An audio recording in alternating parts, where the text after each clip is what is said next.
MCT4C Day 4, adding vectors. I'm having real trouble with my sound today, so I really hope you can hear this clearly. The first note that we want to make is that 2 or more vectors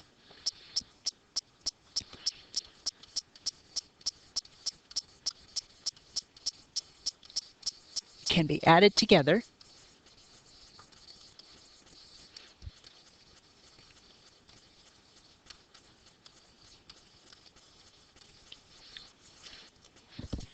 to find a single vector.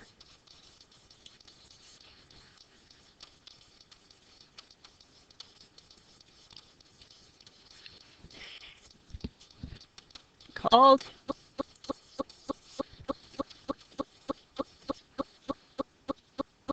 the resultant. For example, if I have Keaton and Drew,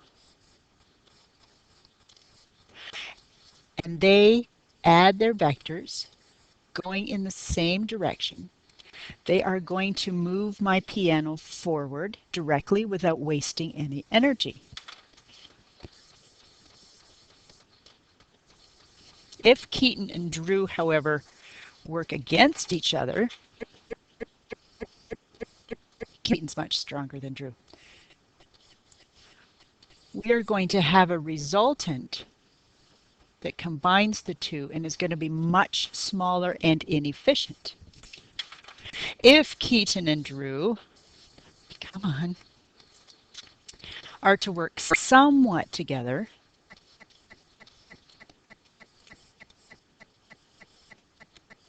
then their resultant is going to be stronger than either one by themselves, but not as efficient as they could be.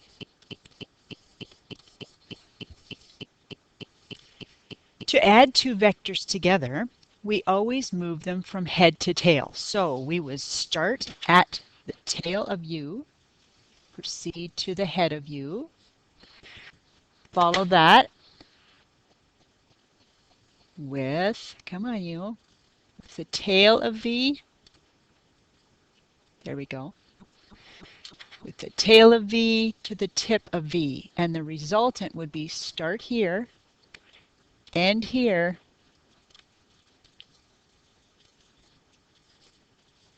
there. So we would write it as vector U, vector V. Once we've written them as head to tail, we've got a resultant, or vector U plus vector V. Given 2 vectors, this is like the Keaton and Drew example again. If you have vector U and vector V in the same direction, and we're talking about their size, their magnitude, then it would be exactly the magnitude of U and the magnitude of V. They are working together.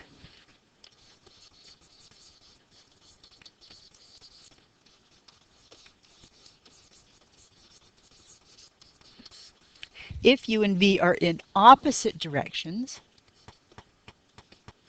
like Keaton and Drew again, then it would be the magnitude of U and V is the magnitude of one, subtract the magnitude of the other because they're working against each other.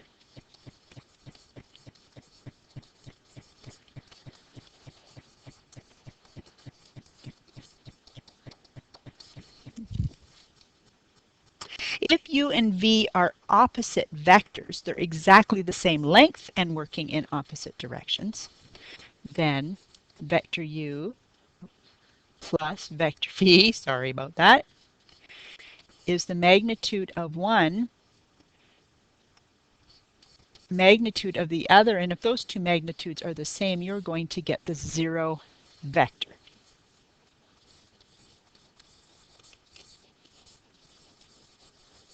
Means you're not going to do that piano one bit of good. For any vectors U, V, and W, vector U, vector V, vector W, U plus V is the same as v plus u. For example, if I have u plus v, that is my resultant. If I do it in a different order, I have v, I'm trying to get them the same, plus u, that will be my resultant.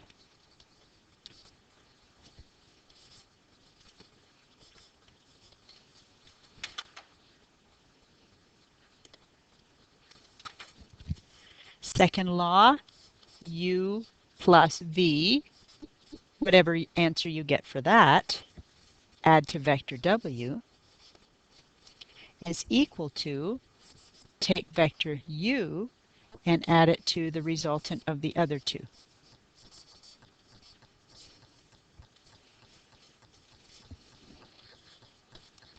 And the third and last one, vector v plus the 0 vector is the same as the 0 vector plus vector v equals vector v. You haven't gone anywhere or done anything. Recall, for addition, we add things head to tail.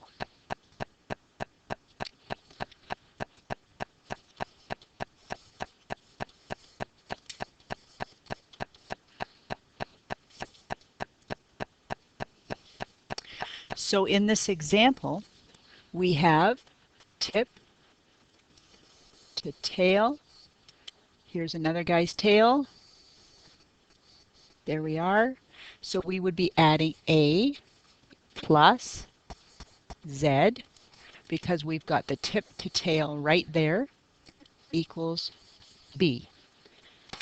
We are starting here, going in this direction, continue on this way. We have from here to here, we have B. For the other example, we have a tip to tail right here. So we have shown that vector E equals vector F plus vector D. Starting here, traveling here, turn here, end here. Our tip to tail is in the middle of F and D, so E is an addition of F and D. Let's do one that is real life, sort of real life. A boat travels 20 kilometers at north 20 degrees east. It then turns and travels 12 kilometers at south 30 degrees east. Determine the resultant vector, both the distance and the direction. So a picture is worth 1,000 words. Just get myself anchored here. North. West. Okay. My boat is start north, turn 20 degrees towards the east. I'm going to call him B for boat. And there's 20 degrees right there. Then he turns and travels 12, so I need to make a shorter vector at south 30 degrees east. So we are going to head due south and then turn 30 degrees towards the east. So this straight south 30 degrees towards the east, 30 in there. So a little bit of a complicated direction. I'm going to call this one T for boat in the second part. I have a vector addition that looks like 20, 12, and a resultant started here, ended here. I need to know an angle in that triangle to be able to solve for it. If I knew this was 20 degrees right here, then I know that this is 70 degrees. I have a Z pattern that might be a little tricky to see, but right here, here, here, so I have 20 degrees in there as well. And I had a 30 degrees in there. That entire corner is 50 degrees. We want to find out the magnitude of the resultant, how far. I can't use right angle trig. If I want to solve that triangle, I need to use the cos law.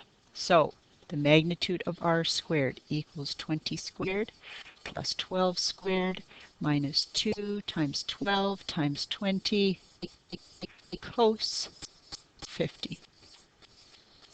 Cos law. Make sure your calculator is in degrees. When I type that in, I got 235.46. Make your brackets your friends. If you put a set of brackets right there, it should help a lot. That means the magnitude of r is approximately 15.3. So the boat changes direction by 15.3 kilometers. We also need a direction.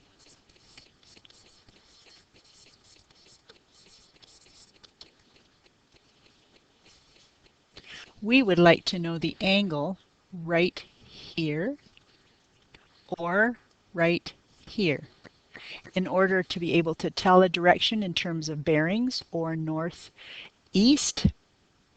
Let's use the sine law and find alpha. If I can find that angle, I can get my boat directed. Sine of 50 degrees over 15.3 approximately equal to sine of alpha over 12. Before I touch a calculator, I'm going to tidy that up by multiplying both sides by 12.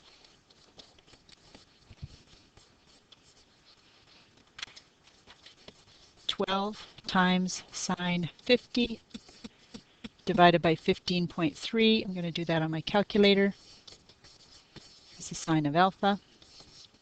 Alpha is take the second function sine of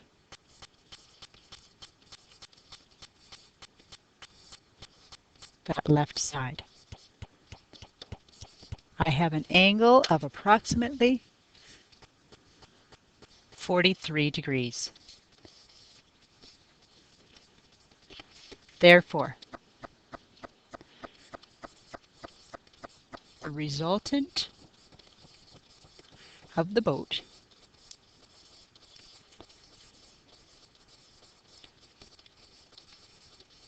is a displacement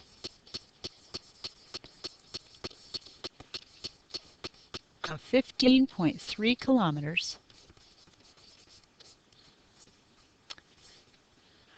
We need to give this direction as a bearing perhaps, so we had 20 degrees in this corner. It's hard to see when it's so small. And we have another further 43 degrees. So the bearing is 63 degrees.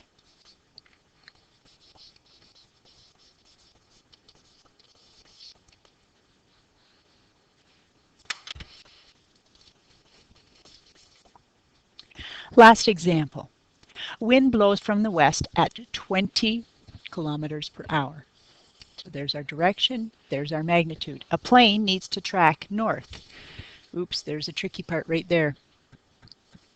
At 400 kilometers an hour. In what direction and at what speed should the plane head? Let's draw a picture. A wind from the west. So he comes from the west, headed east. That's our wind. We want the resultant to be north.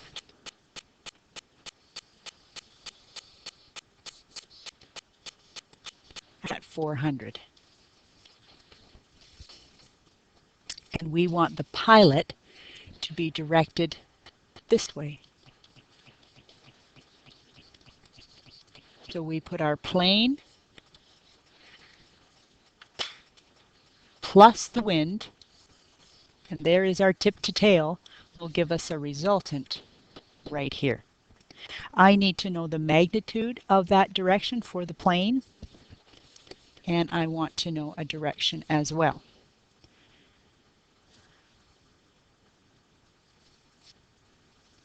Because I have a right angle triangle from west to north, I can use right angle triangle trig. So I can find the magnitude of the plane would be, using Pythagorean theorem, 400 squared plus 20 squared.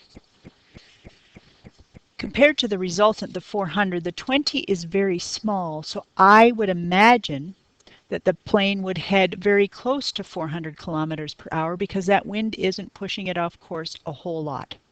I would also imagine that the angle we're going to find is going to be quite small. But let's do the math on it. We will get a magnitude for P, 400 squared plus 20 squared. Take the square root of that.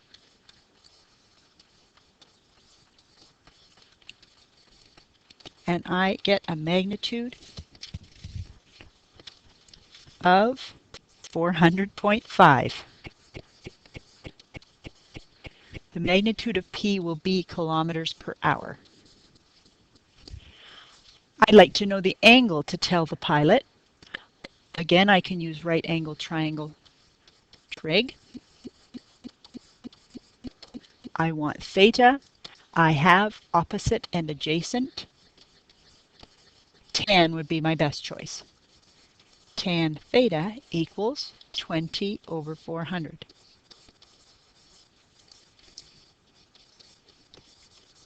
Theta is my second function, tan.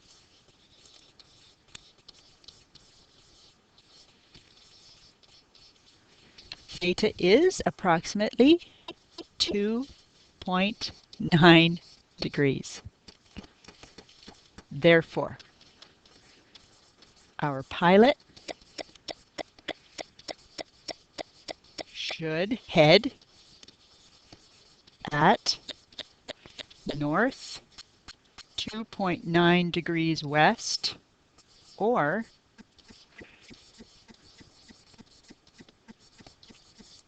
bearing of, we would use 360 degrees, take away that 2.9, 357.1